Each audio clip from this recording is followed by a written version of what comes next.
Baik. Assalamualaikum warahmatullahi wabarakatuh. Alhamdulillahilladzi bini'amatihi tatimmus sholihat. Alladzi anzalas sakinata fi qulubil mu'minin liyazdadu imana ma'a imanihim. Asyhadu an la ilaha illallah wahdahu la syarikalah wa asyhadu anna Muhammadan abduhu wa rasuluh. Allahumma shalli ala Muhammad wa ala ali Muhammad. Allahumma barik lana fi Rajab wa Sya'ban wa balighna Ramadan. Alhamdulillah pagi hari ini kita masih diberi sehat oleh Allah. Kita masih diberi kesempatan oleh Allah untuk memperbaiki diri, untuk mengisi koper-koper kanan kita, untuk kita sebelum menghadapnya. Dan insya Allah mudah-mudahan Allah juga memasukkan kita ke dalam bulan Ramadan berikut. Pagi hari ini sudah eh, lebih kurang 18 hari lagi ya kita memasuki bulan Ramadan. Mudah-mudahan Allah memasukkan kita ke bulan Ramadan ini sehingga kita bisa berbuat yang terbaik pada Ramadan ini sebelum kita dipanggil olehnya. Baik Bapak Ibu sekalian, pada pagi hari ini insya Allah kita bersama Ustadz Ahmad Idkanul Imam Rantau dengan kajian ahlikamnya, dan insya Allah beliau akan menyampaikan hikmah nomor 32 dan 33.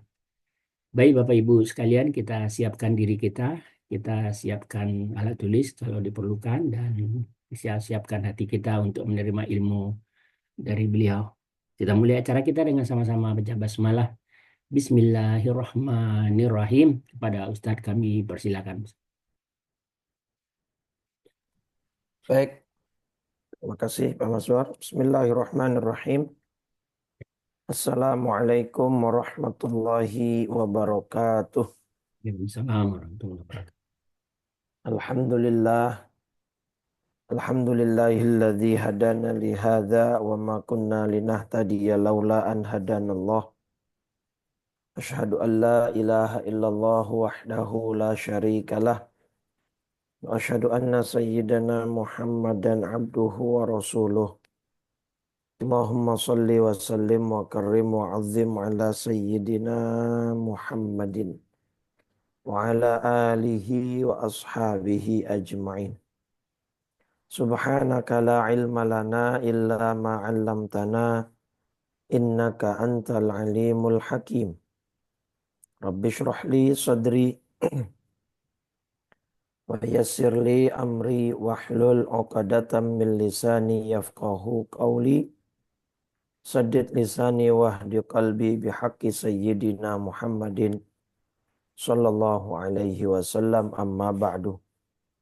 Faya yuhal hadirun wal hadirat, segenap jamaah peserta kajian online Husnul Khatimah Institute Senin pagi, yang mudah-mudahan kita dimuliakan oleh Allah Subhanahu wa taala. Amin. Alhamdulillah, Allah masih berikan kita nikmat iman, panjang umur, sehat walafiat, sehingga kita bisa terus istiqamah melestarikan, melanggengkan kegiatan rutin kita, thalabul ilmi, yang merupakan kewajiban kita selaku hambanya. Mudah-mudahan kita diberi ilmu yang bermanfaat dan kegiatan kita ini dinilai ibadah yang mendapatkan pahala dari Allah Subhanahu wa taala. Amin. Salawat teriring salam tak lupa senantiasa kita curah limpahkan pada junjungan kita baginda Nabi besar Muhammad sallallahu alaihi wasallam beserta seluruh keluarganya, para sahabat dan pengikutnya hingga yaumil qiyamah. Mudah-mudahan kita semua yang hadir kelak mendapat syafaatnya di yaumil qiyamah nanti. Amin ya rabbal Amin. alamin. Baik Bapak Ibu, insya Allah kita akan melanjutkan hikmah ke-32 dan hikmah ke-33. Kita mulai dari hikmah ke-32. Bismillahirrahmanirrahim. Qala Syekhul Muallif rahimahullah wa adaman naf'a bihi wa bi barakati ulumihi wa bikum fid dharaini amin. Radhiyallahu ta'ala anna wa ankum. Al-hikmatu tsaniyatu wassalasun. Hikmah ke-32. Tashawwufuka ila ma batana fika minal uyubi khairun min tashawwufika ila ma ujiba anka minal ghuyubi. Keingintahuanmu, ya, keingintahuanmu terhadap sesuatu yang tersembunyi dari dirimu berupa aib itu lebih baik daripada keingintahuanmu terhadap hal-hal gaib yang terhijab dari Anda. Jadi keingintahuan kita terhadap aib kita sendiri itu jauh lebih baik daripada keingintahuan kita terhadap hal-hal gaib yang memang pada dasarnya hal-hal gaib tersebut terhijab dari kita. Nah, jadi di hikmah 32 ini Syekh Ibnu Athaillah As-Sakandari mengingatkan. Karena di zaman beliau, terlebih di zaman kita saat ini Bapak Ibu, banyak orang-orang yang sangat gemar dan antusias membahas hal-hal gaib. Hal-hal gaib yang dimaksud di sini seperti karomah, gitu ya. Kemudian eh, pengalaman spiritual dalam bermimpi bertemu Rasul Sallallahu Alaihi Wasallam misalnya, gitu. Jadi kebanyakan orang-orang atau mursyid ya yang tidak betul-betul memahami tugasnya, itu mereka banyak yang cenderung ketika di majelis-majelis ilmu, majelis-majelis zikir, itu mulai bercerita tentang mimpi-mimpinya, tentang karomah kemuliaan yang Allah berikan, ya bisa melakukan hal-hal yang di luar nalar dan logika manusia. Nah ini kalau kata Syekh Buti termasuk perantara setan yang digunakan oleh setan untuk menipu manusia. Terutama dalam hal ini para mursyid, para guru. Jadi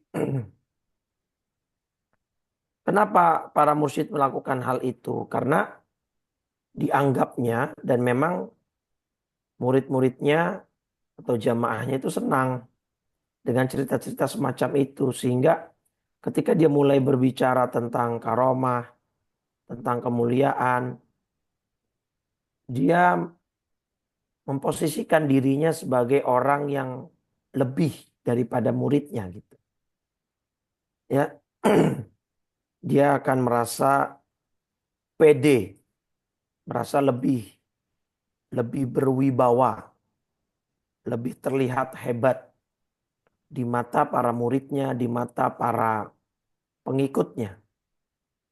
Jadi setan membisikkan itu ke dalam hati dan pikiran dia bahwa anna zuhurul ajaib, kalau kata Syekh Buti di sini, bahwa kemunculan hal-hal yang yang ajib, yang luar biasa, yang khawarik, yang melampaui batas adat manusia, ya itu adalah hal-hal yang bisa menambah kepercayaan para pengikutnya, para muridnya, sehingga diharapkan akan bertambah cinta sang murid ini dan bertambah patuh kepada gurunya. Jadi ghuyub yang dimaksud di dalam hikmah ke-32 ini tuh semacam itu Pak ya.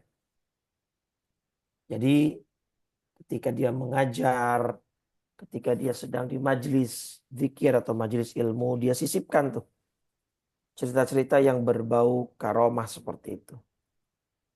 Tetapi ini bukan berarti kita menafikan adanya karomah ya Bapak Ibu ya, sudah pernah kita bahas ini. Karomah itu ada. Itu bagian dari akidah Ahlussunnah wal Jamaah. Kita salah satu yang wajib kita imani ya karomah. Di Al-Quran banyak bukti dan dalilnya. Misal Ashabul Kahfi yang tidur selama kurang lebih atau 309 tahun. Ya, dia tidak minum, tidak makan, tapi tidak mati. Sepakat bahwa mereka bukan nabi. Ya, mereka bukan nabi, mereka bukan rasul, bukan utusan Allah. Berarti mereka manusia yang dimuliakan. Ya, wali itu. Nah, mereka bisa tidur 309 tahun itu karomah mereka. Kemudian orang yang bisa apa Bapak Ibu memindahkan singgasana Ratu Balkis, ya. Ingat orang-orang yang bisa memindahkan singgasana Ratu Balkis. Pertama kan Nabi Sulaiman alaihissalam itu membuat semacam sayembara begitu. Siapa nih yang mampu untuk memindahkan? Pertama yang ngacung gitu ya, yang mengangkat tangan, jin ifrit, Pak, Bu. Qala ifritum minal jinni ana atika bihi qabla an taquma min maqam. Kata ifrit dari golongan jin, aku yang akan membawa kepadamu sebelum kau berdiri dari tempat dudukmu. Nah, yang kemudian akhirnya di ACC oleh Nabi Sulaiman adalah seorang manusia yang di ayat 40-nya. Qala alladzi 'indahu 'ilmun minal kitab. Seorang, nah ini manusia ya. Kalau tadi kan ifrit itu jin. Seorang manusia yang mempunyai ilmu dari kitab berkata, ana atika bihi qabla ayyartadda ilaika tarfuk. Aku akan membawa singgasana itu kepadamu sebelum matamu berkedip. Nah, ini manusia. Dan sepakat, oh ini bukan nabi, bukan rasul orang ini. Berarti ini adalah wali. Dan kemampuan dia memindahkan singgasana Balkis dalam sekedipan mata, itu merupakan karomah. Gitu ya. Atau misalnya Siti Maryam yang disuruh oleh Allah di surat Maryam surat 19 ayat 25 untuk menggoyangkan pangkal pohon kurma. Ya. Wa huzzi ilaiki bijid'in nakhlah. Goyangkanlah pangkal pohon kurma itu ke arahmu. Tusakit alaiki rutoban janiyya. Niscaya pohon itu akan menggugurkan buah kurma yang masak, yang matang. Siti Maryam, ya mayoritas ulama kan mengatakan Nabi tidak ada dari golongan wanita. Nabi dan Rasul itu hanya dari golongan pria. Maka Maryam ini bukan Nabi. Berarti Maryam ini adalah waliyah, seorang wali perempuan. Ya, kemudian beliau mendapatkan kemuliaan. Kalau secara logika kan perempuan, jangankan perempuan ya, Bapak Ibu, menggoyangkan pangkal pohon kurma itu kan seperti perbuatan yang tidak berfaedah gitu. Karena pangkal pohon kurma itu besar dan kokoh gitu kan. Kalau kita goyangkan rasanya tidak akan ada yang berdampak sampai ke pucuk pohonnya. Tapi ini Siti Maryam yang seorang wanita menggoyangkan pangkal pohon kurma sampai akhirnya buahnya berjatuhan. Dan bukan hanya itu, buahnya pun sudah matang ya. Sudah masak. Seperti itu. Nah, ini berarti dalil-dalil yang menunjukkan adanya karomah untuk para wali. Nah, yang dikritik oleh Ibnu Athaillah dan juga dijelaskan oleh Syekh Buti adalah para mursyid, para guru yang selalu mengedepankan cerita-cerita seperti ini di dalam majelisnya. Ya, mimpi-mimpinya bertemu dengan Rasul, kemuliaannya mungkin dia bisa melipat bumi, ya toyil ardi. Melipat bumi itu maksudnya misalnya Jakarta Mekah ya biasa dia tempuh dalam waktu sekian jam saja. Itu bisa saja terjadi gitu ya, seperti para wali yang memang mendapatkan kemuliaan oleh Allah. Tetapi nah itu orang-orang yang benar-benar mursyid sejati, benar-benar wali sejati itu cenderung menyembunyikan justru Bapak Ibu. Ya, cerita-cerita semacam itu. Ya, apalagi dia sendiri yang menceritakan itu agak aneh. Mungkin kalau orang lain yang menceritakan, mereka menjadi saksi hidup atas karomah seorang wali, bisa jadi gitu ya. Itu kan di luar kehendak si walinya. Tapi kalau ada dia sendiri, sang walinya yang bercerita tentang kemuliaannya, karomahnya, itu agak aneh gitu. Karena para wali yang sejati, yang sesungguhnya itu justru cenderung menyembunyikan.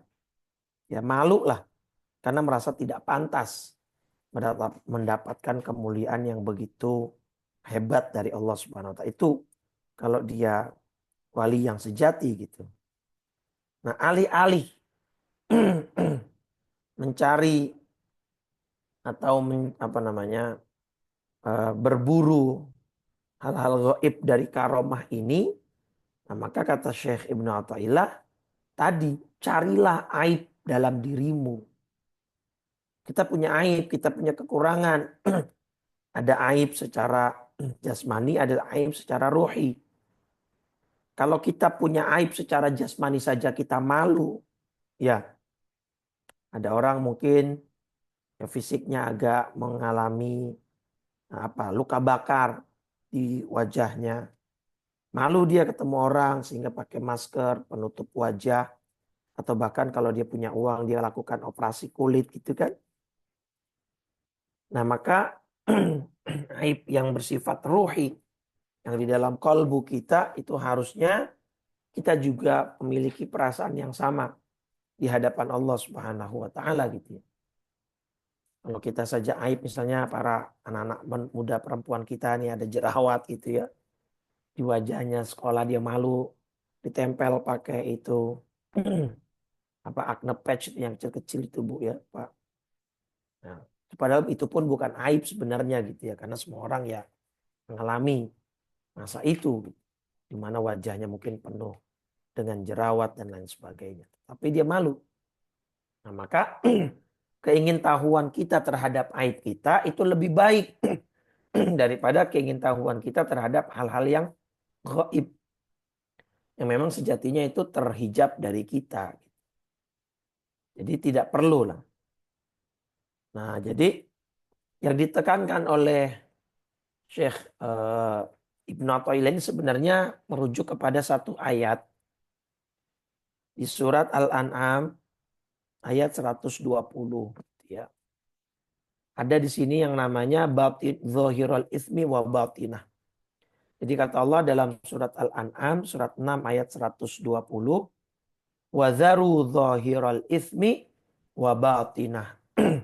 Tinggalkanlah dosa yang terlihat ataupun yang tersembunyi. Jadi yang zahir maupun yang batin. Nah, yang batin inilah yang menjadi concern di hikmah kita kali ini. Jadi kita juga jangan hanya fokus kepada dosa yang zahir, tapi juga kita harus perhatikan batinul ismi, gitu ya, dosa yang tersembunyi. Nah, aib-aib, penyakit-penyakit hati yang ada di dalam kolbu kita, di dalam roh kita, di dalam hati kita. Itu juga mestinya kita perhatikan Bapak Ibu. Gitu ya. Lagi pula Allah tidak menyuruh kita tuh untuk mencari karomah, untuk mendapatkan karomah, untuk bisa ini dan itu. Enggak. Wa inna awamirallahi lana bitta'ati wal azkar. Yang Allah perintahkan kepada kita untuk mentaatinya dengan memperbanyak zikir, ya, menghindari hal-hal yang haram, gitu kan. Membersihkan tutahhirul qulub min ghawailiha, kau bersihkan hati dari gonjang-ganjing dan penyakitnya, gitu ya, seperti kibir, sombong dan lain sebagainya. Itu yang harusnya kita perbanyak. Jangan fokus. Cuman emang berarti dari zamannya Ibnu Athaillah ya penyakit ini Bapak Ibu. Penyakit apa yang saya maksud? Penyakit itu tadi. Termasuk orang kita ini, orang Indonesia. Senang gitu kalau ngomong hal-hal yang berbau gaib yang sifatnya khariqul ada tadi. gitu ya, bisa terbang, bisa jalan di atas air, bisa lompat tinggi ke langit dan lain sebagainya. Senang gitu mendengar begitu. Padahal itu bukan sama sekali perintah di dalam agama. Ya, kalau ada orang mendapatkan kemuliaan Allah dengan hal-hal yang seperti tadi, itu buah hasil gitu ya. Buah saja hasil dari ketaatan dia, hasil dari keistiqomahan dia. Itu pun kalau dia mendapatkan hal-hal semacam karomah tadi seperti itu, yang tadi saya bilang mereka cenderung malu, merasa nggak pantas, disembunyikan. Kalau orang yang betul-betul wali, betul-betul memang apa namanya dekat dengan Allah, justru akan timbul perasaan, apa iya saya pantas dapat kemuliaan begini?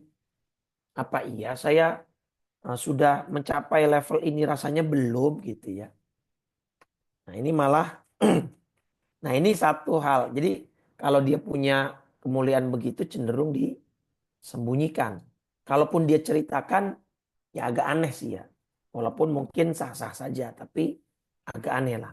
Kebanyakan wali yang sejati nggak seperti itu. Nah yang lebih memalukan dan apa memilukan lagi yang kedua, kalau misalnya ada orang ngaku-ngaku sebagai mursyid, ngaku-ngaku sebagai guru atau digurukan, karena sudah kadung ditokohkan, sudah kadung digurukan, dia mulai membuat hoax, bercerita bohong. Oh saya sudah pernah mimpi ketemu Rasul, bahkan hampir tiap malam Rasul ketemu saya gitu. Ini buat apa gitu ya, Bapak Ibu? Ini saya tiap malam didatangi oleh Nabi, Nabi pakai baju ini dan begitu. Saya tidak mengatakan tidak mungkin ya. Ya, saya tidak mengatakan itu mustahil. Bisa saja terjadi. Tapi tadi para walinya Allah, para kekasihnya Allah, para mursyid yang hakiki benar-benar itu justru cenderung malu dan akan menyembunyikan, apalagi berbohong. Gak mungkin. Ya kalau dia berbohong dengan mengatakan saya pernah bermimpi atau bertemu dengan Rasul, ya tanggung jawab besok di hari kiamat. Bawa-bawa nama Nabi untuk berbohong. Buat apa? Jadi mereka seakan membutuhkan legitimasi lebih gitu ya. Mereka membutuhkan validasi dari jamaahnya, dari pengikutnya, bahwa seakan-akan guru, mursyid, kiai, kalau belum punya cerita-cerita begitu, belum apa? Kalau orang Betawi dulu bilang, saya bilang belum aci gitu ya, belum sah. Jadi kiai belum sah jadi mursyid. Bukan itu tujuannya. Ini Imam Al-Muhasibi, Imam Al-Qushairi, dua tokoh dalam ilmu tasawuf. Itu apa? Yang mengatakan bahwa yang dituntut oleh Allah dan Rasulnya adalah kita perbanyak tilawatul Quran. Baca Al-Quran, wa'urad, baca wirid, pagi maupun petang.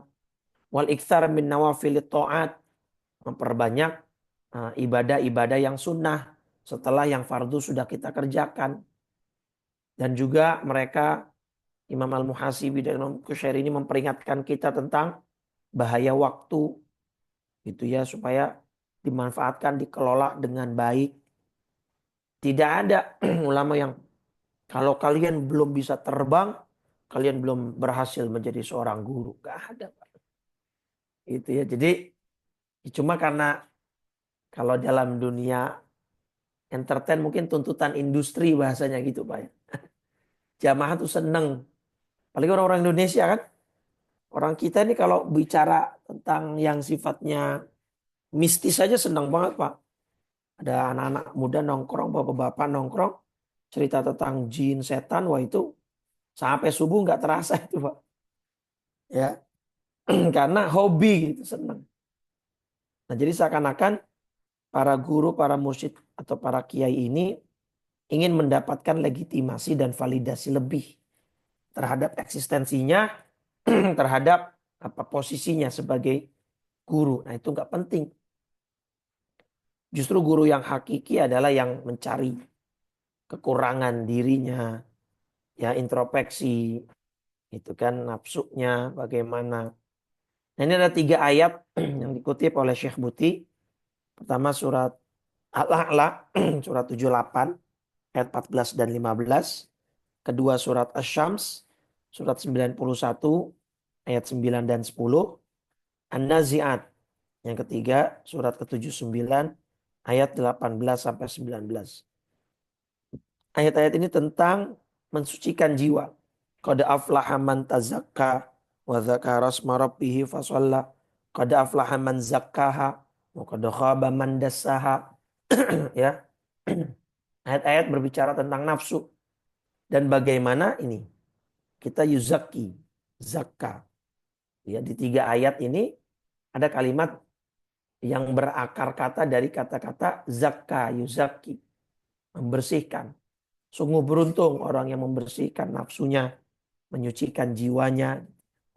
Ini nggak ada ayat-ayat yang mengatakan sungguh beruntung orang yang bisa terbang di atas langit, ya, berjalan di atas air. Sungguh beruntung orang yang bisa nggak ada gitu. Tapi fokusnya lebih kepada penyucian jiwa. Makanya hikmah ke-32 ini berbunyi tadi, tasyawufuka, keingintahuanmu terhadap aib yang ada di dalam batin dirimu itu jauh lebih baik daripada keingintahuanmu terhadap hal-hal gaib yang dihijab dari Anda. Sudah, kalau memang kita tidak dibuka oleh Allah hal-hal gaib tadi sebagaimana para walinya Allah yang benar-benar wali, ya sudah, tidak perlu diburu gitu. Tidak perlu tidak perlu dicari dengan ambisius. Adapun para walinya Allah yang memang benar-benar mendapatkan hal-hal gaib seperti karomah tadi, ya itu tadi yang saya bilang. Mereka cenderung bersembunyi dan menyembunyikan hal-hal tersebut. Jadi poinnya kita bagaimana caranya untuk bisa at-tazkiyah dari batinul ithmi, dari dosa yang batin. Nah, di sini Syekh Buti mengatakan bahkan begini, bahwa ketika orang sudah bisa melakukan tazkiyatun nafs, membersihkan kalbu, yang menyucikan jiwa dari penyakit-penyakit hati, ya bisa sejauh mungkin menghindari dosa-dosa yang batin, falyastabshir, maka bergembiralah orang semacam itu. Kenapa? Bi'annahu qad wasala ila martabatis siddiqin.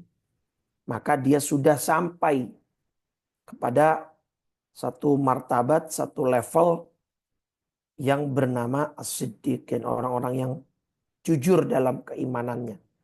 Orang-orang yang benar dalam tindakan dan perilakunya. Meskipun, nah di sini poinnya.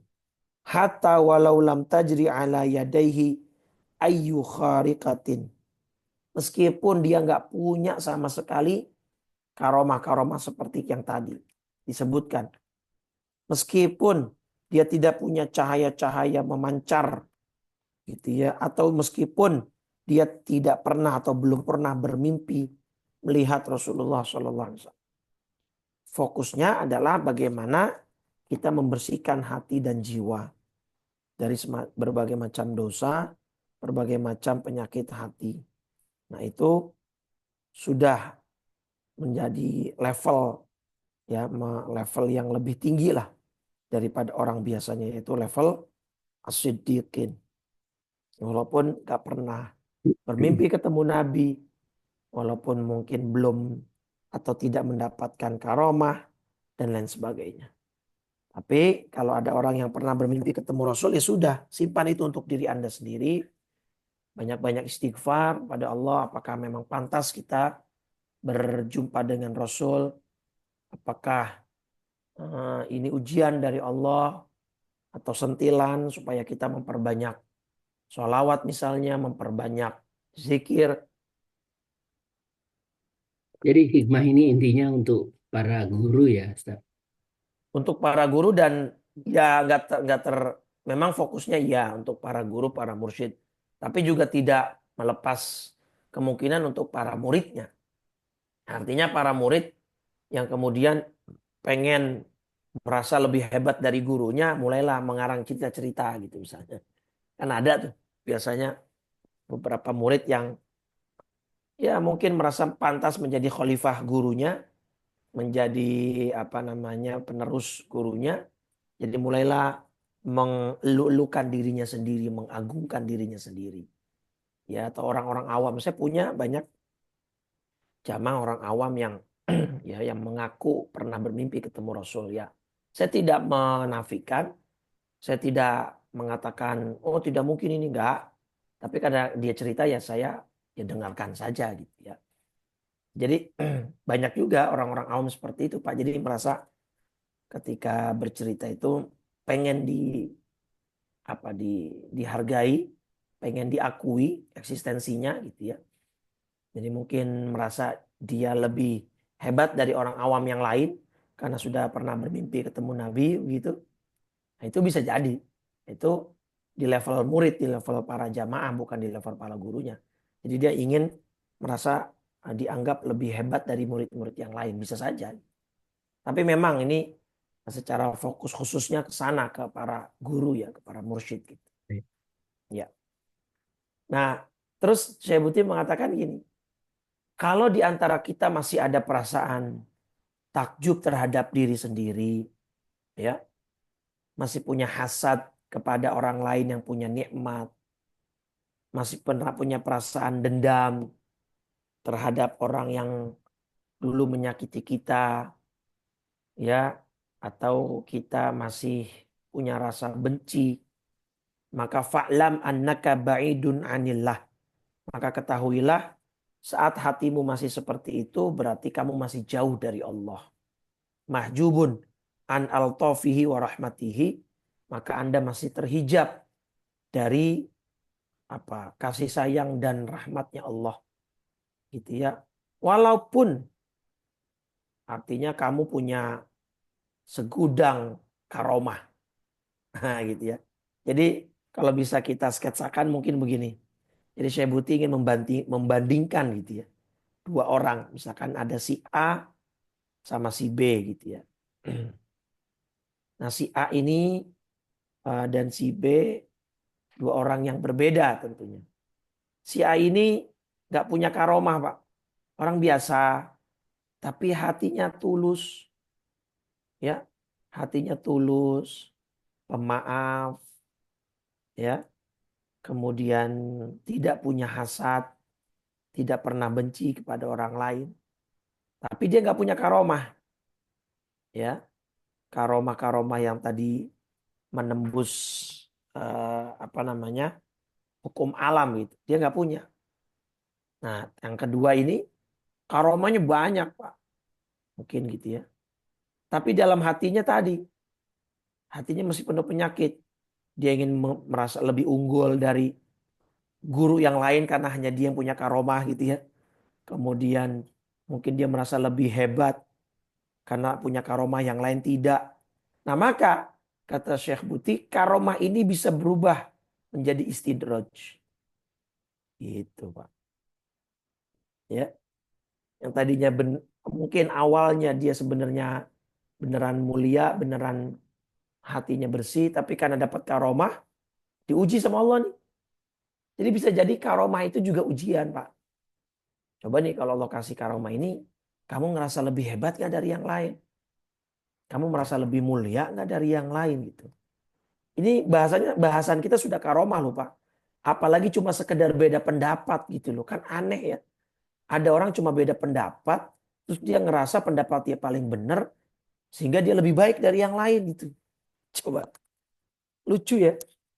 Ada kelompok-kelompok yang merasa lebih sunnah, merasa lebih hebat dari kelompok lain hanya karena mungkin pendapat ulamanya yang dianggap paling benar, ulama yang lain salah semua.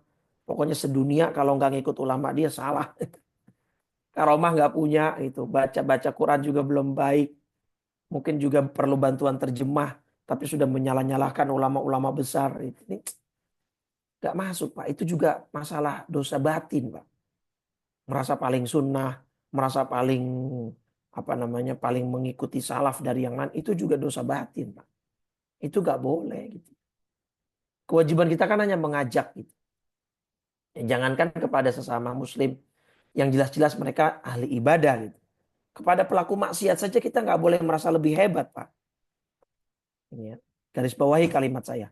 Kepada para pelaku maksiat yang jelas-jelas maksiat saja, gak boleh kita punya perasaan lebih mulia, lebih bertakwa, lebih hebat dari dia. Gak boleh.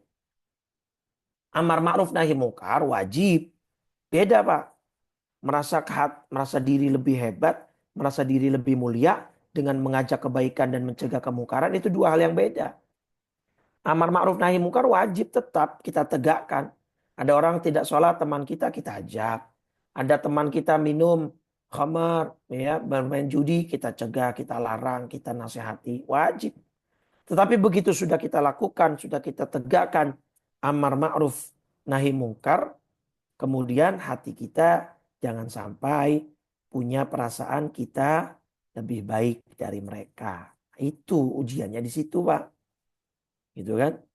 Wong yang jelas-jelas punya apa namanya, punya karomah aja ya, diuji sama Allah nggak boleh merasa lebih baik, apalagi hanya cuma sekedar berbeda pendapat gitu ya. Kan Allah juga melarang fala tuzakki anfusakum ya. Jadi janganlah kalian apa namanya, mensucikan diri kalian sendiri.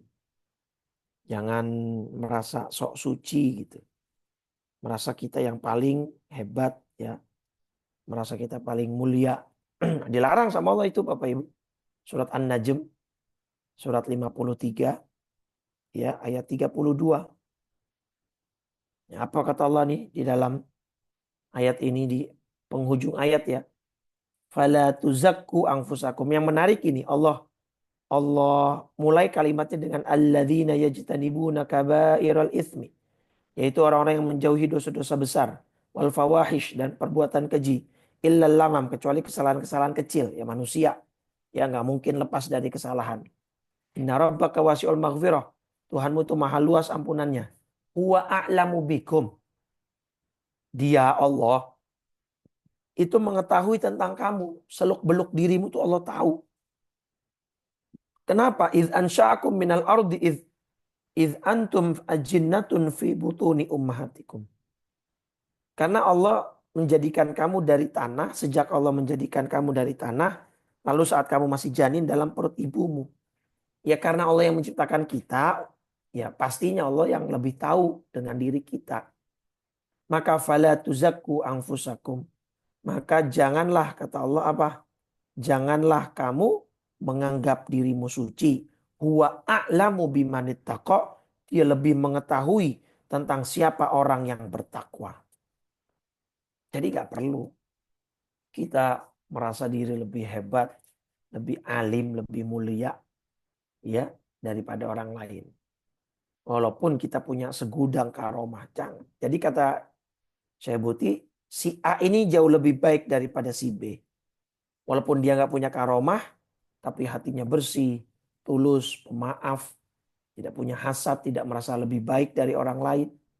Itu jauh lebih baik daripada si B yang mungkin punya segudang karomah, tapi karomah ini justru menjerumuskan dia ke dalam perasaan tadi, ke dalam banyaknya batinul ismi, ya dosa-dosa batin, ya tadi seperti merasa lebih hebat, merasa lebih mulia, merasa lebih apa namanya dan lain-lain lah.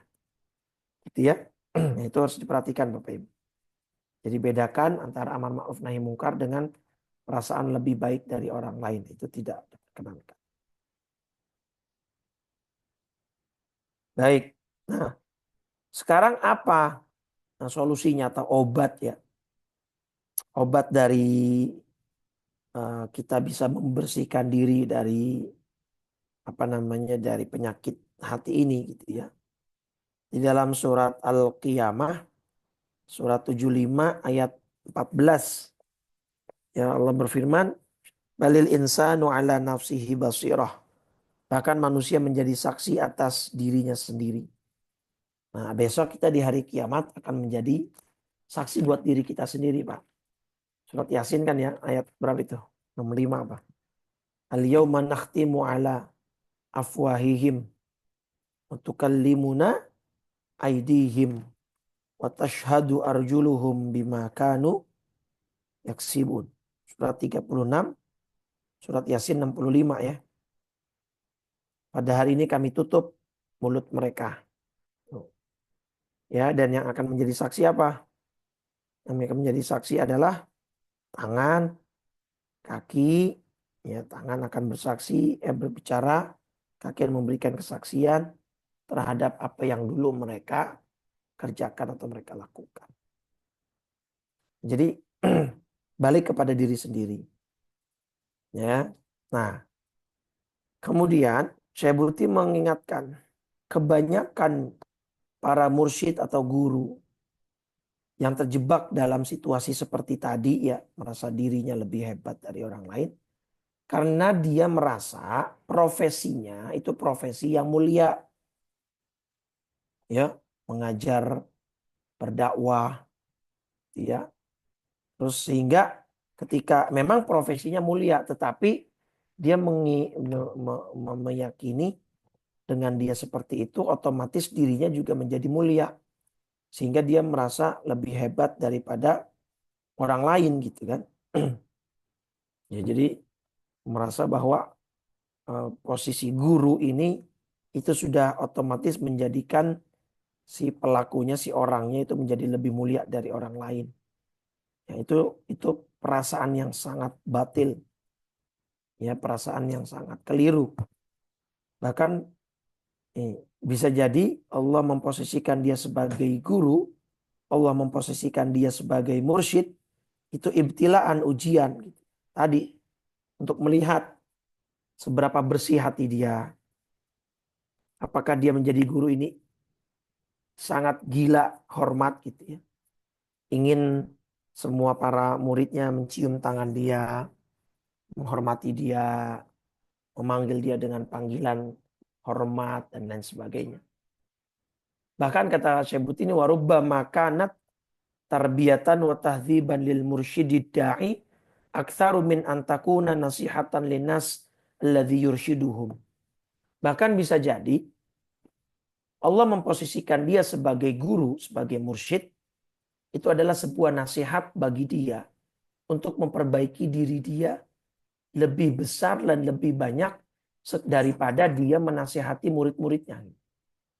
Jadi gini, kata Syekh Buti, posisi dia sebagai murid, sebagai guru, Allah memposisikan dia sebagai mursyid, sebagai pengajar, sebagai guru, itu cara Allah menasihati diri dia, ya, lebih daripada sekedar dia menasihati muridnya. Gitu. Jadi sebenarnya Allah sedang menasihati diri dia dengan memposisikan dia sebagai guru, sebagai mursyid. Ujian juga gitu ya.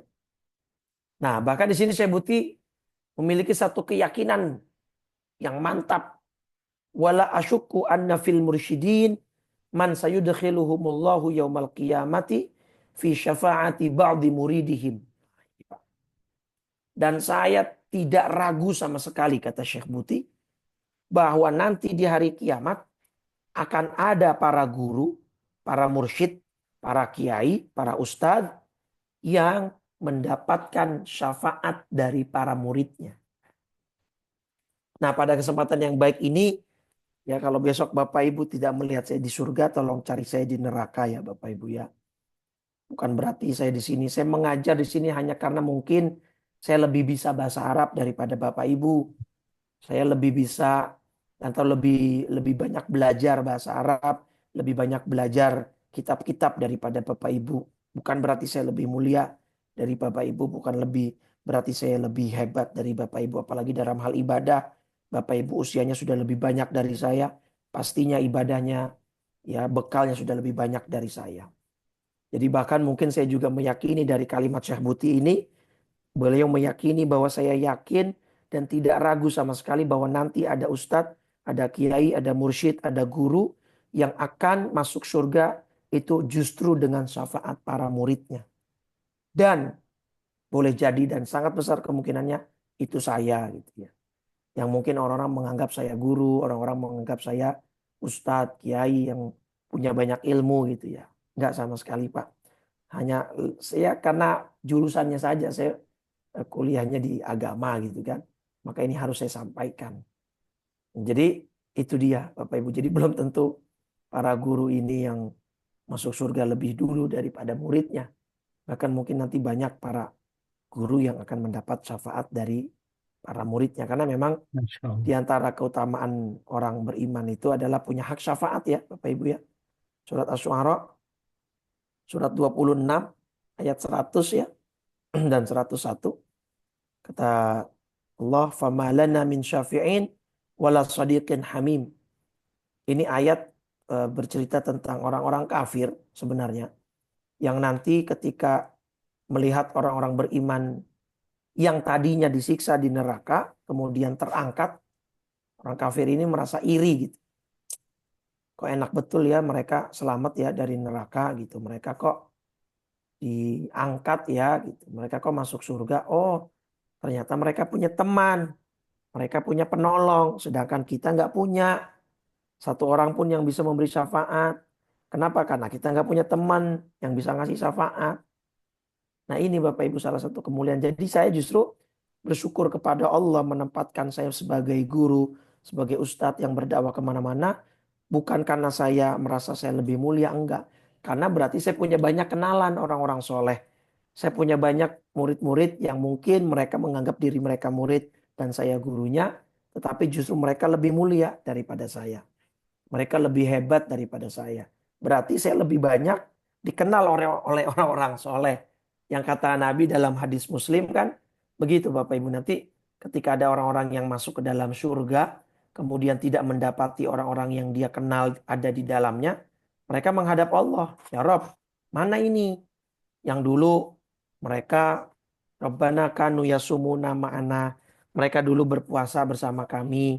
Wa yusalluna, mereka sholat bersama kami. Wa yahujjun, mereka haji bersama kami. Mana kok nggak ada? Mereka akhirnya diberikan izin sama Allah. Apa? Akhriju man araftum.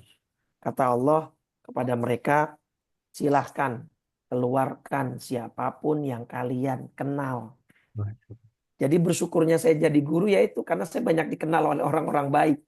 Jamaah-jamaah saya orang-orang soleh yang saya yakin betul ya mereka banyak yang lebih baik dari saya dan sangat mungkin besok saya bisa mendapatkan surga karena syafaat murid-murid dan jamaah saya gitu Pak. Itu juga sebaliknya Ustaz. Ustaz Iya insya Allah lihat nggak ada sama-sama.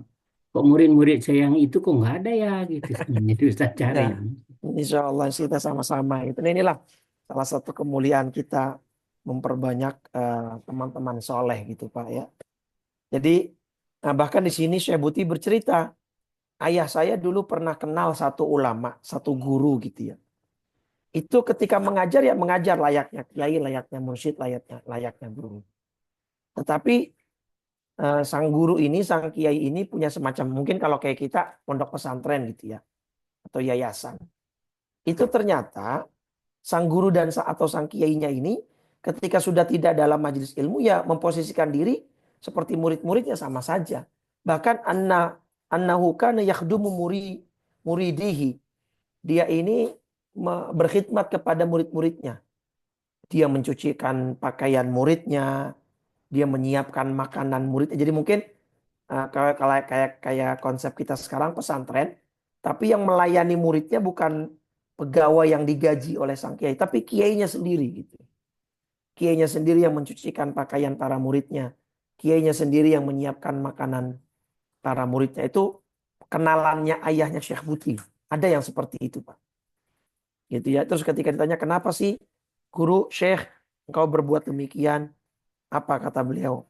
Ini adalah wazifah. Ini hanya sebagai guru ini hanya tugas dari Allah. Aqamani Allahu alaiha. Yang kebetulan Allah memposisikan saya di tugas ini gitu. Dan tugas saya hanya menyampaikan. Ya, tetapi bukan berarti saya lebih baik daripada kalian. Hadza huwal mursyid. Inilah mursyid yang sejati. Yu'addi wadzifatahu. Dia menjalankan tugasnya sebagai mursyid yang membimbing para muridnya untuk menuju jalan Allah. Kemudian setelah selesai, tugasnya tidak dalam majelis ilmu, tidak dalam majelis zikir. Ya'udu ila nafsi. Kemudian dia kembali ke kehidupannya, ya ke dirinya sendiri. Ya dia wayabki ala khotiati, dia menangisi segala dosa dan kesalahannya. Dia mereview, dia mengintrospeksi dirinya. Ya, seperti itu. Gak ada sama sekali keinginan untuk dimuliakan, Pak. Bahkan, Pak, sedikit ya kita ambil gambaran. Karena Syekh Buti, ini kan yang kita pakai kan syarah Syekh Buti, Pak ya. Itu muridnya adalah Habib Ali Jufri, Pak. Habib Ali Jufri ini muridnya Syekh Buti. Tetapi ada satu momen di mana Syekh Buti itu ketika muridnya sedang mengajar, itu Syekh Buti datang terlambat gitu ya. Dan duduk di bawah. Mudah-mudahan saya dapat videonya ini ya. Jadi coba ini mungkin.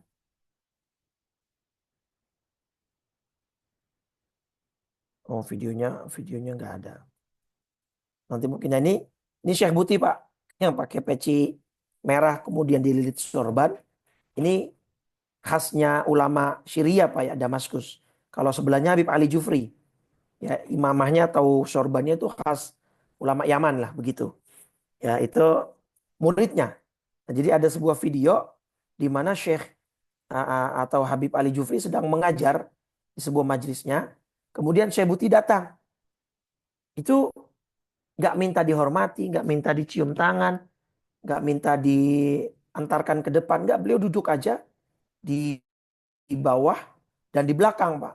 Tapi karena Habib Ali Jufri melihat gurunya datang gitu ya nggak mungkin membiarkan gurunya duduk di bawah dan paling belakang. Akhirnya diminta untuk duduk di paling depan. Tapi Syekh Buti tetap bersikukuh mengelak gitu ya. Saya nggak dapat videonya. Tapi nantilah. Jadi Syekh Buti ini memang salah satu ulama kontemporer yang saya sangat kagumi, Pak. Baik dari keilmuannya yang sangat yang sangat eh, dalam keilmuannya, eh, tetapi juga akhlaknya itu sangat sangat luar biasa lah. Bahkan beliau memuliakan muridnya itu tadi Habib Ali Jufri itu karena beliau adalah seorang Habib, itu seorang Sayyid keturunan Rasul Shallallahu Alaihi Wasallam gitu. Bahkan Syekh Buti itu pernah ngomong begini, saya sebagai guru ketika saya menyampaikan hadis-hadis tentang kemuliaan guru, nah ini Pak, ya, beliau ngomong begini nih, coba di Bapak keluar nggak suaranya? Di-share juga suaranya, Ustaz. Di situ keluar nggak suaranya, Pak? Nggak ya? Belum, ya. Karena belum di-share suaranya, ada klik di situ yang Yang mana tuh, Pak? voice. Sebelum sharing, di situ ada terlihat. Bagikan audio ini ya? Ya betul. Bagikan ya audio ya. Coba ya. ضروري تحب Keluar العلماء. suaranya? Udah keluar. Nah, ini kan pakai bahasa Arab ya, beliau Syekh Buti ini. Kita Ya. supaya semakin kenal juga dengan beliau. Karena kitab beliau lah yang saya pakai rujukan untuk mensyarahi atau menjelaskan hikmah-hikmahnya Al-Hikam Ibnu Athaillah gitu ya. Ini pakai bahasa Arab, beliau sedang dalam majelis ilmunya dan beliau mewanti-wanti ini gitu ya. ضروري تحب العلماء وأنا واحد منهم يعني لازم تحبوا العلماء ينبغي أن تقدروهم وينبغي أن تبجلوهم وهو إلى آخر ما هنالك هذا الكلام مرفوض في ميزان الشرع. Jelas beliau ngomong hadzal kalam marfud. Jadi kalau ada ulama, ada kiai bilang kalian harus menghormati ulama, kalian harus mencintai ulama, kalian harus memuliakan ulama. Sedangkan saya yang ngomong seperti itu adalah bagian dari ulama itu. Jadi kalau menurut Syekh Buti ada ulama kiai berbicara seperti itu seakan-akan dia sedang mempromosikan dirinya sendiri kan, Pak? Paham nggak? Misalkan ulama bilang kalian harus menghormati ulama, kalian harus memuliakan ulama, kalian harus mencium tangan ulama, kalian harus begini. Itu kalam marfud kata Syekh Buti. Karena yang bicara itu ulama itu. Jadi seakan-akan dia mempromosikan, kalian harus hormat sama saya, gitu. Kalian harus hormati saya, kalian harus muliain saya. Semua harta saya, kalian harusnya buat saya. Kalian harus cium tangan saya, gitu. Gitu ya. مرفوض في ميزان الشرع. لأن معنى هذا الكلام أنني أقول الناس نحن أفضل الناس في دنيا المجتمعات الإسلامية، لذا ينبغي أن تدينوا لنا بالحب، أن تدينوا لنا بالولاء، أن تدينوا لنا بالتعظيم. وين التواضع لك هذا نقيض ما يقوله ابن عطاء الله وما يأمرنا به كتاب الله سبحانه وتعالى، ونقيض ما يقوله العلماء الربانيون من أمثال والدي وغيره وغيره وغيره إلى آخره. نعم، هذه الدعوة من واحد من العلماء مثلا الذين يعدون علماء مثلي يأتي سمجا على آذان كثير من الناس، يأتي سمجا على قلوب كثير من الناس. نعم. طيب أليس هذا واجبا؟ Nah, cuma dijelaskan nih sama Syekh Buti di akhir. Bukankah menghormati ulama itu kewajiban? Iya betul gitu. Jadi kalam Syekh Buti di awal tadi yang sangat menegaskan bahwa kalau ada perintah menghormati ulama itu datang dari mulut ulama, itu tidak bisa dibenarkan juga karena seakan-akan dia mempromosikan dirinya untuk dihormati, kemudian seakan-akan dia memposisikan dirinya lebih baik daripada orang lain, yang lain harus nurut sama dia, yang lain harus patuh sama dia. Tetapi bukan berarti menghormati ulama itu tidak wajib, tetap wajib gitu loh. Cuma harus proporsional gitu. Perhatikan lagi kalimatnya. كيف أنسج في قلوب الناس حبا للعلماء مو بهذه الطريقة. Nah, gimana caranya membangkitkan semangat orang untuk menghormati ulama? Bukan dengan cara ajakan begitu. Bukan dengan cara omongan, ayo hormati ulama, ayo muliakan ulama, sedekahkan uang kalian semua kepada ulama. Sedangkan saya yang ngomong misalnya dianggap sebagian bagian dari ulama itu. Berarti kan saya sedang mempromosikan diri saya sendiri sebenarnya. Bukan begitu caranya. Bagaimana cara menanamkan rasa hormat, rasa cinta kepada ulama? Apa caranya ini? Saya sampaikan dengan akhlak saya, kata Syekh Buti. Ya, jadi guru itu kan digugu dan ditiru ya, digugu untuk ditiru gitu. أنسج هذا الحب بسلوكي، بإخلاصي، بتواضعي، نعم، بغيريتي، بعبادتي. Jadi saya harusnya menanamkan cinta masyarakat atau cinta masyarakat kepada ulama, cinta jamaah kepada ulama, kepada ustadznya bukan dengan ajakan seperti omongan tadi, tapi dengan akhlaknya si ustadz, ya, dengan tawaduknya, dengan kerendahan hatinya, dengan pengorbanannya untuk para jamaah, dengan waktunya yang disiapkan untuk para jamaah gitu ya. Dan itu saya rasakan sendiri Bapak Ibu, hadutsan bin ni'mah wa hadza fadlun minallah, ini kemuliaan dan anugerah dari Allah. Dulu mungkin ya saya mengatakan ternyata waktu itu memang sangat-sangat berharga gitu Pak Ibu. Jadi memang betul para ulama itu mengorbankan waktu banyak untuk para jamaah dan masyarakat, itu sangat betul, dan saya sekarang baru merasakannya gitu, bagaimana saya mengorbankan banyak waktu dan lain sebagainya, sampai mungkin istirahat kurang dan lain sebagainya, itu bagian dari ujian kami gitu ya. Tapi tadi ya Mbak, cara-cara seperti inilah yang nanti akan menimbulkan rasa cinta jamaah kepada ulamanya, bukan dengan ajakan seperti tadi kata Syekh Buti. Dengan akhlaknya, berikan mereka tuntunan yang baik, berikan mereka arahan yang baik dengan akhlak, dengan pengorbanan, dengan ibadah. Jangan ulamanya, ustadznya ngajak ayo sholat berjamaah, tapi ulamanya ustadznya nggak pernah jamaah ke masjid dan lain sebagainya gitulah. Dia cuma hanya ingin dihormati dan lain sebagainya. Jadi memang kalau ulama kontemporer dan jadi urutkan nomor satu, ya selain guru-guru saya ketika dulu di Hadramaut, ketika dulu di Yaman, ya salah satu yang paling saya muliakan adalah ini Syekh Buti. Makanya saya sangat fanatik terhadap beliau, saya sangat cinta kepada beliau, dan salah satu kitab yang paling saya senang ya ini syarahnya Al-Hikam gitu ya. Nanti kalau satu video yang saya maksud ketika muridnya beliau yaitu Habib Habib apa tadi, Syekh Habib Ali Jufri sedang mengajar terus Syekh Buti datang. Nanti kalau ada videonya saya bagikan ke Pak Mazwar, bisa di apa Ya, namanya, bisa di ini kan, bisa dibagikan di grup nanti. baik. Ini belum saya dapat gitu ya. Jadi memang beliau sangat tawadhu, beliau memang sangat sangat ulama yang memang patut dicontoh lah gitu ya. Jadi bukan hanya ilmunya, bahkan dari ilmunya Syekh Buti ini mendapat julukan Ghazaliul Asr, Pak. Imam Ghazalinya masa kini gitu. Dari saking dalam, ya analisanya dalam, pemahamannya luas, ilmunya banyak sekali, luar biasa. Beliau masih Rahimahullah. hidup ya, Ustaz? Sudah wafat, Pak. Nah, wafatnya beliau itu di 2012 kalau tidak salah, coba ada nggak ya?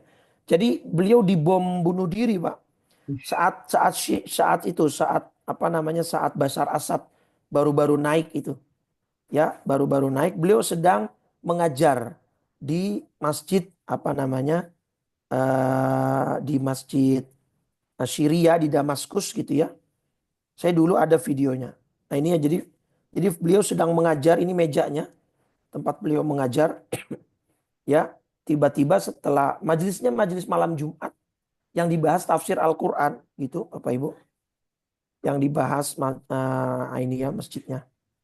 Nah ini jadi ini mejanya, kemudian tiba-tiba ada jamaah yang ingin bertanya dan maju ke depan dan dilayani oleh Syekh Buti layaknya beliau melayani jamaah yang lain. Tiba-tiba bom meledak, Pak. Gitu ya. Itu di masa-masa awal Bashar Assad naik tuh, Pak. Nah ini videonya, nggak tahu bisa kebuka apa enggak nih. Jadi itulah, insya Allah syahid sekali gitu, Pak ya. Masya Allah. Karena apa namanya, ini dia videonya, cuman Facebooknya. Nah itu tuh kelihatan nggak di belakangnya itu tuh. Ya jadi eh, bayangkan malam Jumat di masjid Masya sedang Allah. membahas tafsir Al-Quran dan dibom gitu, Pak. Dibom. Dibom. Hmm. Sebenarnya bukan bomnya dilempar. Jadi ada orang melakukan bom bunuh diri gitu. Jadi pelakunya ya mati juga. Tapi bomnya kayaknya nggak terlalu ini.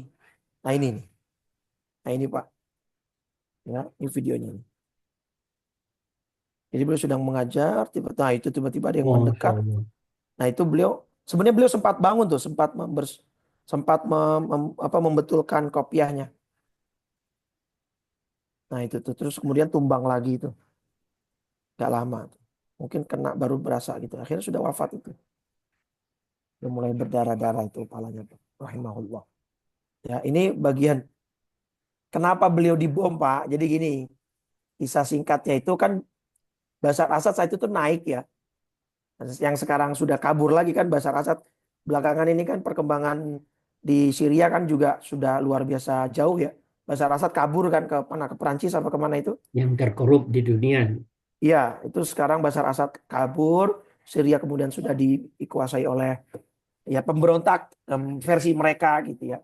Padahal itu orang-orang kita gitu. Nah, Bashar Assad ini kan sangat kuat terafiliasi oleh Syiah gitu saat itu. Nah, Syekh Buti ini sebagai ulama tetap pada posisi akidah Ahlussunnah wal Jamaah, nggak boleh memberontak dengan pemerintahan yang sah. Itu kan akidah kita, Pak. Istilahnya kan bugot kalau memberontak itu kan. Pemberontak itu bugot, memberontak dengan pemerintahan yang sah itu nggak boleh. Nah, Syekh Buti itu menasehati warga Syria. Ya walaupun Bashar Assad ini mungkin terafiliasi Syiah, kemudian banyak membencinya, tetapi kalau mereka memang dalam pemerintahannya nanti tidak ada yang macam-macam dalam hal agama gitu ya, tetap kita wajib mematuhi karena itu perintah Nabi, Pak. Ya ini dalam hadis nih saya sampaikan sekalian. Ini juga kata Nabi bagian dari apa ya? Bagian dari ibadahnya orang Islam adalah sabar menghadapi pemerintahan yang zolim gitu, Pak. Hmm. Itu termasuk ibadah itu ya. Termasuk ibadah itu, Pak. Hmm. Nih di dalam hadis Riyadhus Shalihin ini ya, tapi ini hadisnya riwayat Tirmizi. Ini ketika Nabi sedang haji wada ya, haji perpisahan. Itu Nabi kan berkhutbah ya. Khutbah Nabi ketika haji perpisahan, ittaqullah, bertakwalah kepada Allah. Shollu khamsakun, sholatlah 5 waktu. Sumu syahrakun, puasalah Ramadan. Adu zakatamu alaikum, bayarlah zakat. Nah di kalimatnya wa ati'u umara'akum. dan patuhilah pemerintah kalian. Balasannya nggak main-main Pak. Tadkhulu jannata rabbikum. Hadis Tirmidzi nomor 616. Nah jadi salah satu yang Nabi wanti-wanti saat haji wada, selain memang ibadah-ibadah yang sifatnya tadi rukun Islam, ada disisipkan oleh Nabi patuh terhadap pemerintah yang sah. Nah Syekh Buti itu menasehati warga Syria untuk taat kepada pemerintah yang sah. Nah itu jadi apa namanya?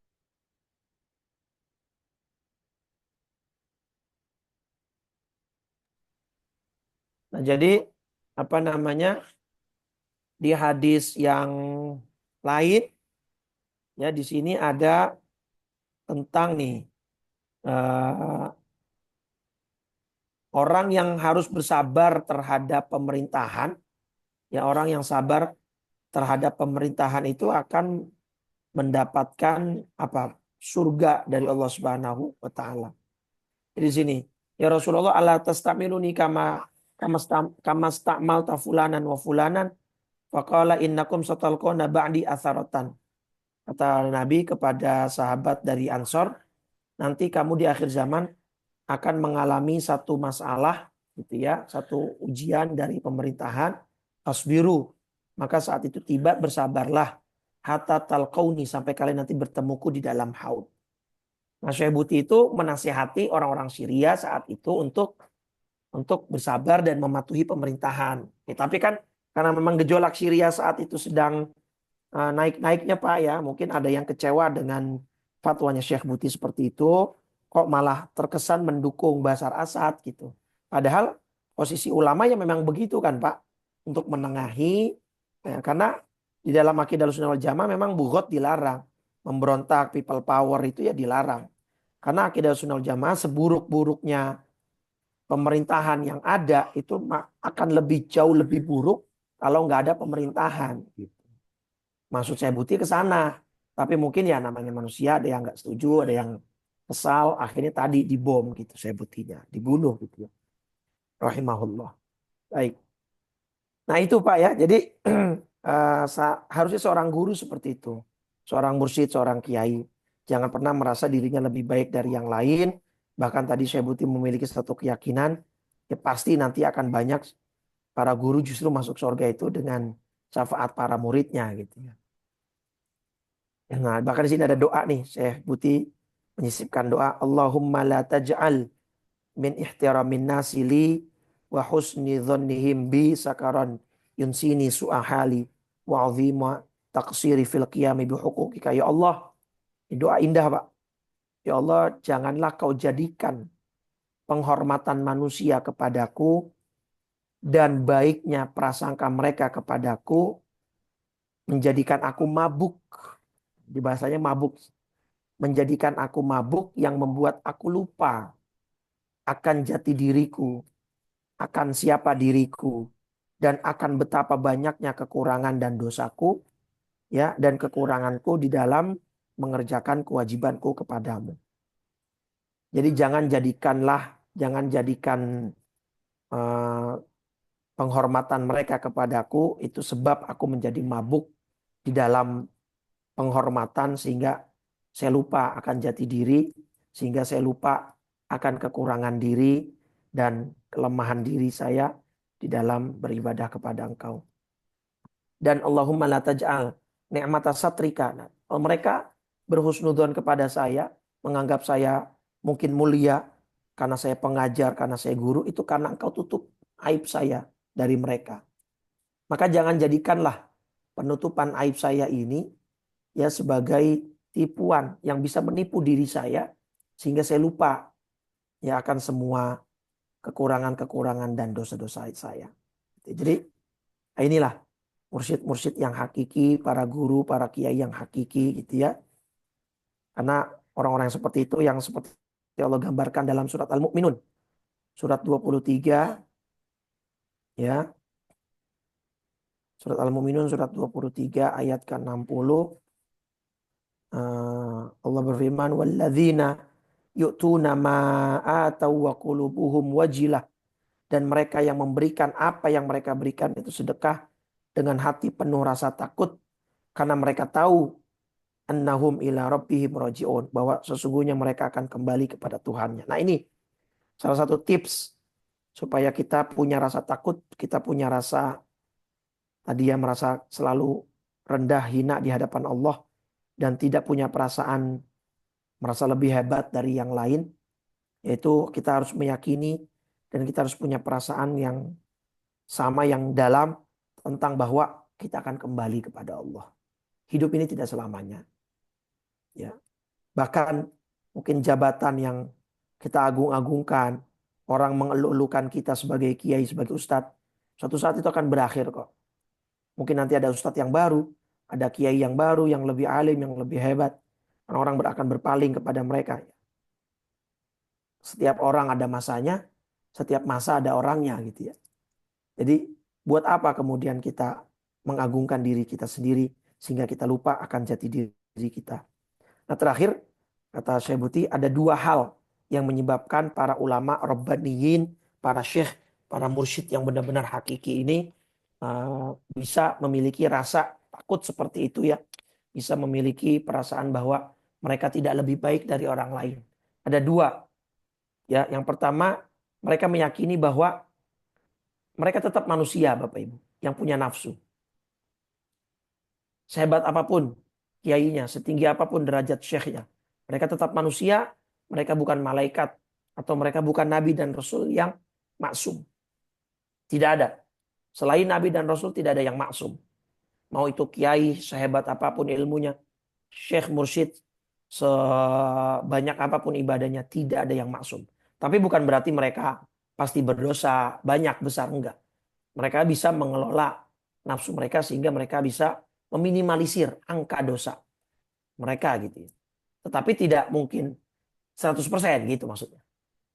Tetap mereka punya syahwat, mereka punya nafsu, yang nafsu ini bisa menjerumuskan mereka. Bahkan surat Al-A'raf surat 7 ayat 99 gitu ya.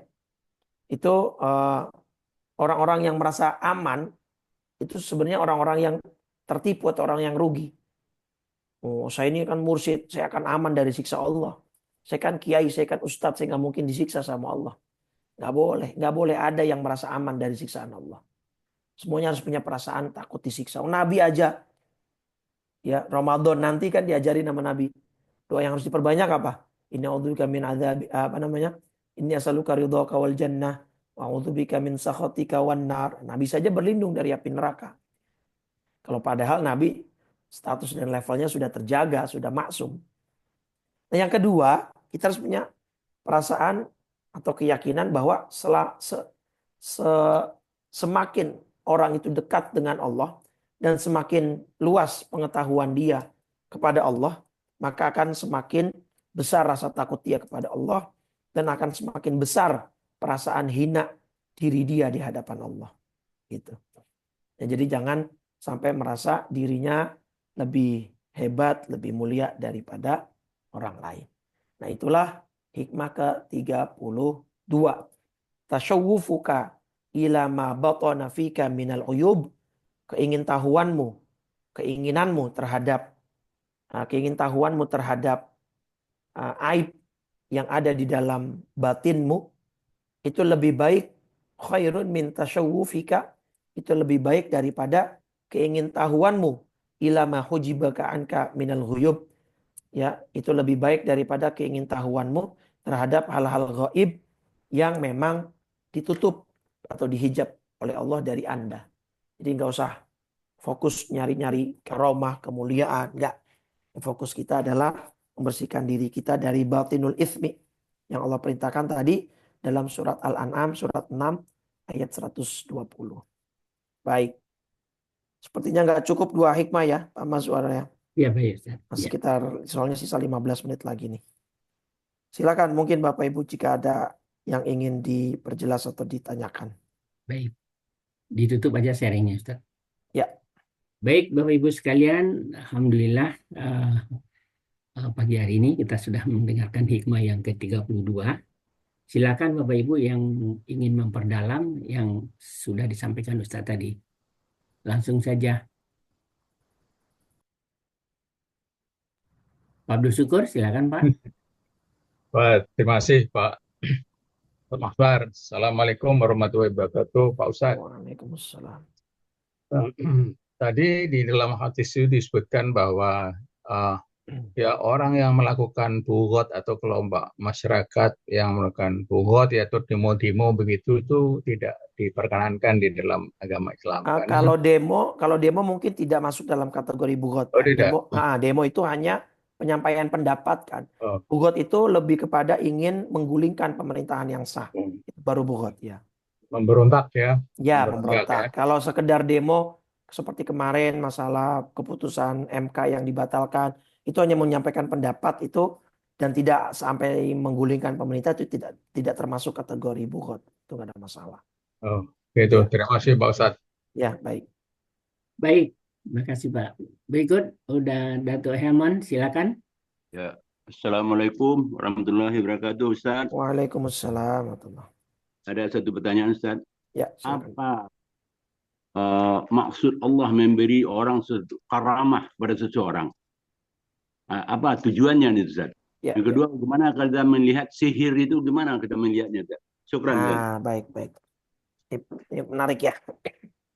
Tadi sudah disebutkan oleh Syekh Buti sebenarnya, dan sudah sempat saya singgung.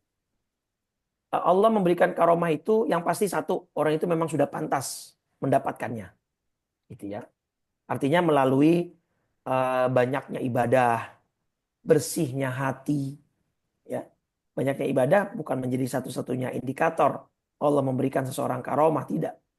Bersihnya hati itu juga satu unsur yang sangat diperhatikan ya di dalam Islam.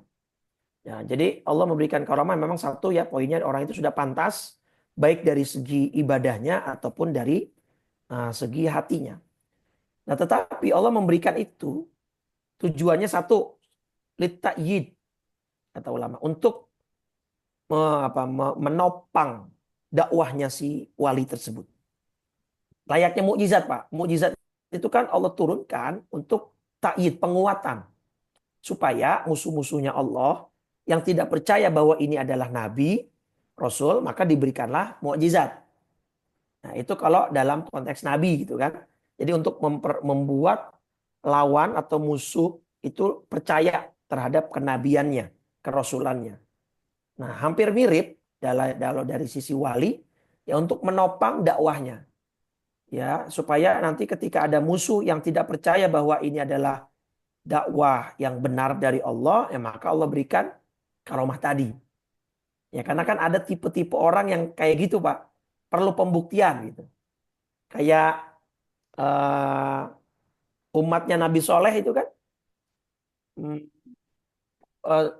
Mukjizatnya Nabi Soleh kan mengeluarkan unta yang besar, betina, sedang hamil dari batu besar. Itu permintaan dari umatnya. Gini deh Nabi Soleh kata umatnya. Kalau kamu memang betulan Nabi, tunjukkan pada kami satu bukti. Kata Nabi Soleh, ya ditantang sama Nabi Soleh. Ya silakan, kalian minta apa? Mereka berunding. Akhirnya sampai pada kesimpulan, gini deh, kita minta kamu keluarkan seekor unta dari batu besar ini. Kata Nabi Soleh, baik. Besok pagi kumpul ya. Ya. Tapi sebelum berpisah mereka agak khawatir nih, jangan-jangan Nabi Soleh betulan bisa. Akhirnya kriterianya sama mereka dipersulit. Untanya yang betina ya, oke. Sedang hamil besar ya, baik. Nah, jadi memang mukjizat karomah itu kan setipe, Pak. Khariqul adah. Benang merahnya adalah sama-sama hal yang menabrak sistem dunia. Gitu ya. Jalan di atas angin, berjalan di atas air, melipat bumi itu kan menabrak sistem dunia semua. Menabrak ruang dimensi dan waktu. Dimensi ruang dan waktu. Nah, itu untuk menguatkan. Jadi satu fungsinya bisa untuk menguatkan dakwah si wali ini. Nah, yang kedua ya untuk ujian tadi, ibtilaan, untuk menguji si wali ini. Tadi untuk menguji hatinya. Dengan dia dapat karomah, dia ngerasa lebih hebat gak dari yang lain. Dengan dia mendapat karomah, dia lebih merasa disayang gak sama Allah daripada yang lain. Ujian lah. Ujian hati dia. Maka tadi saya bilang ketika para wali ini mendapatkan karomah dengan betul-betul walinya Allah itu cenderung takut Pak sebenarnya.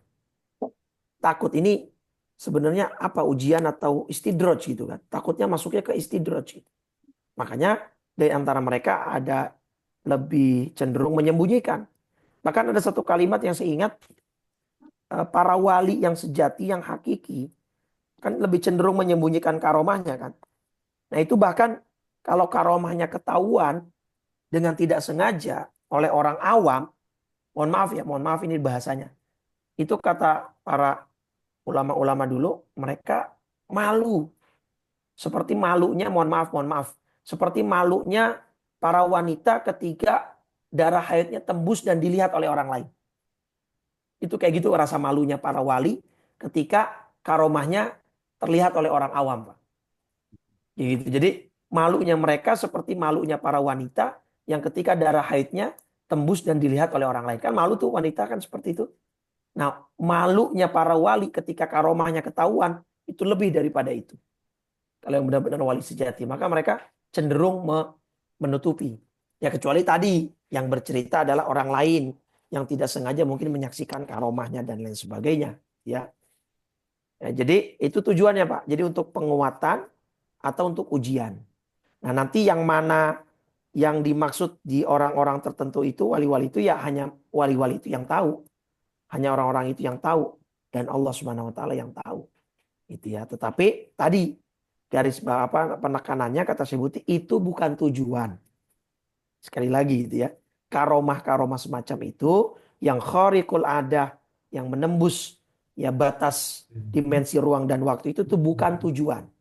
Itu hanya buah, hanya hasil dari kegigihan mereka dalam beribadah, dari keistiqomahan mereka. Bahkan banyak ulama yang mengatakan al-karomah huwal istiqomah. Karomah yang hakiki itu adalah keistiqomahan. Makanya tadi saya Buti membandingkan dua orang kan. Ada orang nggak punya karomah tapi istiqomah. Hatinya bersih. Itu jauh lebih baik daripada mereka yang punya karomah tapi hatinya merasa lebih hebat dan lebih mulia dari orang lain seperti itu. Allahu a'lam bishawab. Gitu ya Pak udah Helmon ya. Ya.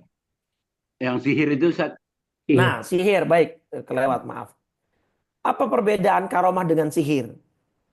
Ya Syekh Ahmad Thayyib seorang Grand Azhar Mesir ya. Grand Sheikh Al Azhar Mesir.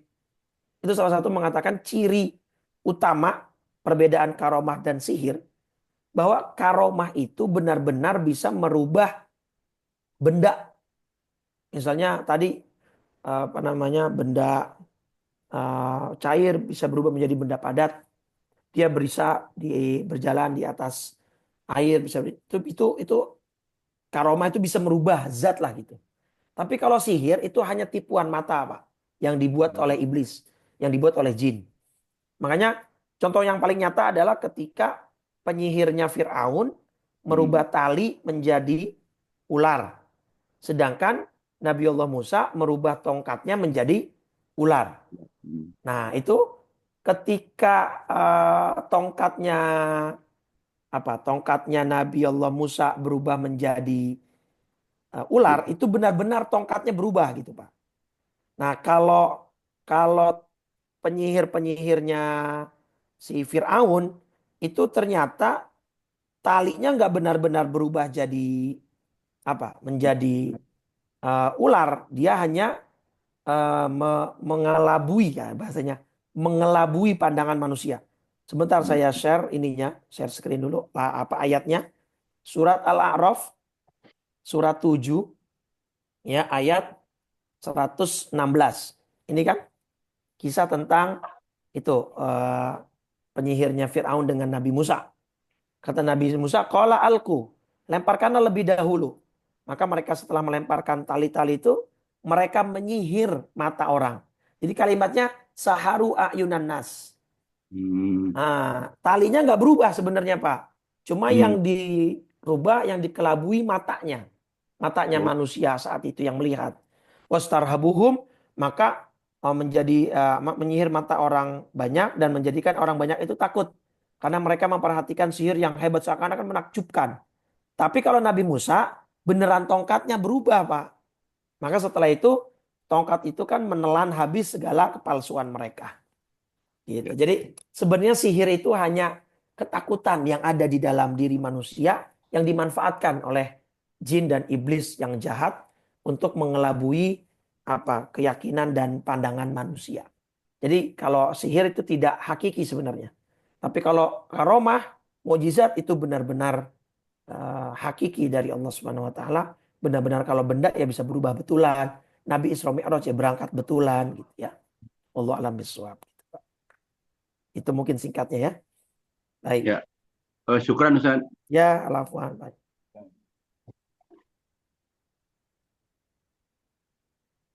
Pak Mas masih di mute itu Pak Mas. Ada suaranya. Baik, masih ada Bapak Ibu yang lain? Eh, boleh saya langsung Ustaz satu ya. Silakan, silakan. Keinginan tahuan terhadap aib kita sendiri gitu, itu lebih baik. Caranya gimana tuh Ustaz? Itu kan maksudnya itu muhasabah ya Ustaz ya. Muhasabah, betul. Dan itu juga bisa kita lakukan barangkali, bukan hanya yang guru-guru itu tadi saja. Betul, iya betul. Makanya Seperti tadi apa, ketika ya. ketika tadi Pak Mas bilang apakah hikmah ini terkhusus hanya untuk para guru dan murid, tidak gitu. Untuk semua orang. Ya, artinya tadi kan banyak juga di antara para murid atau jamaah orang awam biasa yang hatinya ya ingin dipuji, riya tadi, kibir, sombong, merasa diri lebih hebat dari yang lain. Itu nggak mesti di para mursyid. Cuman karena resiko itu lebih besar di para guru, karena para guru punya kelebihan ilmu gitu mungkin kan, kelebihan wawasan, sehingga resikonya lebih besar di para guru ini untuk memperoleh hati yang terjangkit penyakit. Kalau orang awam kan mungkin sudah merasa dirinya, saya kan nggak punya ilmu, saya nggak punya apa-apa, saya nggak mungkin lah merasa diri lebih hebat dari yang lain gitu kan. Tetapi ya bisa saja ini juga berlaku untuk semuanya.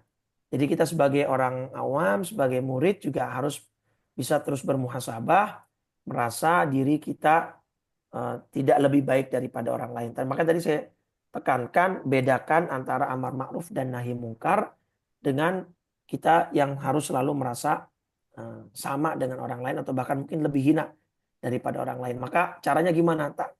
Imam Ghazali punya tips. Ya Pak, punya tips gimana caranya supaya kita tidak terjebak pada perasaan semacam itu. Gini, sedikit saya share sekali lagi. Kalau kita ketemu orang yang lebih tua, ya husnuzon, karena umur dia sudah banyak, maka ibadahnya banyak. Maka kita akan memposisikan diri kita di bawah mereka. Dia lebih tua nih, hidupnya sudah lebih lama, berarti ibadahnya sudah lebih banyak.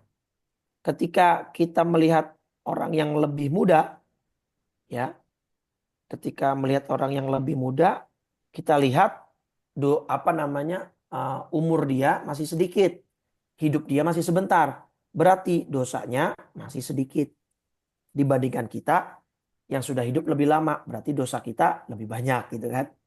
Kalau yang sejawat, seliting, ya sudah, kita cari 1000 alasan kebaikan dia, ya kebaikan dia, dan kita cari 1000 alasan keburukan kita, gitu Pak. Jadi dengan tips semacam ini, insya Allah kita terselamatkan dari perasaan merasa lebih daripada orang lain. Gitu ya. Nah, ini mungkin tips yang bisa kita gunakan. Jadi kalau ngelihat ke yang lebih tua, anggap ibadahnya sudah lebih banyak karena dia sudah hidup lebih lama. Kepada yang lebih muda karena dia hidupnya masih sebentar, berarti dosanya masih sedikit. Kalau kita lihat teman sejawat, seliting kita, cari 1000 kebaikan dia dan cari 1000 kesalahan kita. Dengan begitu insya Allah kita tidak akan terjebak pada sifat-sifat sombong dan merasa diri lebih hebat dari yang lain. Mungkin itu ya, Pak Mas. Wallahu a'lam bishawab. Baik Bapak Ibu sekalian, sudah jam 7 juga. Terima kasih banyak Ustadz Terima ilmunya kasih hari sama-sama. ini. Dan Ustadz silakan mari kita tutup acara kita pada pagi hari ini. Baik, terima kasih Bapak Ibu atensinya. Sekali lagi mudah-mudahan bisa kita amalkan hikmah ini. Ya, bahwa sekali lagi jangan pernah merasa kita lebih hebat dari yang lain. Tetapi terus berjalan tegakkan amar ma'ruf nahi mungkar. Ya, kalaupun itu belum berefek kepada orang-orang yang kita tegakkan amar ma'ruf nahi mungkar itu, berarti mereka belum dapat hidayah. Ya, kita pasrahkan sisanya kepada Allah Subhanahu wa taala. Toh sekelas Nabi Allah Nuh putranya juga tidak beriman, sekelas Nabi Allah Lut istrinya juga berkhianat. Bahkan Nabi kita Muhammad SAW, Abu Lahab yang seorang pamannya tidak mampu, ya beliau Islamkan karena memang mutlak hidayah itu milik Allah Subhanahu wa taala. Kita hanya berikhtiar melalui amar ma'ruf dan nahi mungkar. Mudah-mudahan kita bisa menjadi orang-orang yang dengan hati yang bersih sehingga ketika kita meninggal dunia illa man atallaha biqalbin salim. Kalbu kita sudah selamat dari banyak berbagai macam penyakit hati. Kita tutup dengan 3 kali kalimat tauhid dan doa kafaratul majlis. Qala Rasulullah sallallahu alaihi wasallam, afdalu ma qultuhu ana wan nabiyuna min qabli la ilaha Illallah. illallah la ilaha illallah la ilaha illallah Muhammadur Rasulullah sallallahu alaihi wasallam kalimatu haqqin 'alaiha nahya wa 'alaiha namut wa biha nub'atsu insyaallah ta'ala minal aminin. Allahumma inna nas'aluka imanan da'ima wa nas'aluka yaqinan sadiqa wa nas'aluka ilman nafi'a wa nas'aluka amalan salihan mutaqabbala wa nas'aluka rizqan halalan wasi'an thayyiban mubarakah wa nas'aluka al-'afwa wal 'afiyah wa nas'aluka tamamal 'afiyah wa nas'aluka syukra 'alal 'afiyah wa nas'aluka al-ghina 'anil nas. Allahumma ati nufusana taqwaha wa zakkiha anta khairu man zakkaha anta waliyuha wa maulaha birahmatika ya arhamar rahimin. Rabbana atina fid dunya hasanah fil akhirati hasanah wa qina adzaban nar. Sallallahu ala sayyidina Muhammadin wa ala alihi wa sahbihi wasallam. Walhamdulillahi rabbil alamin. Subhanakallahumma wa bihamdika asyhadu an la ilaha illa anta astaghfiruka wa atubu ilaik. Kurang lebih dari saya mohon maaf. Saya undur diri. Wal afu minkum. Assalamualaikum warahmatullahi wabarakatuh.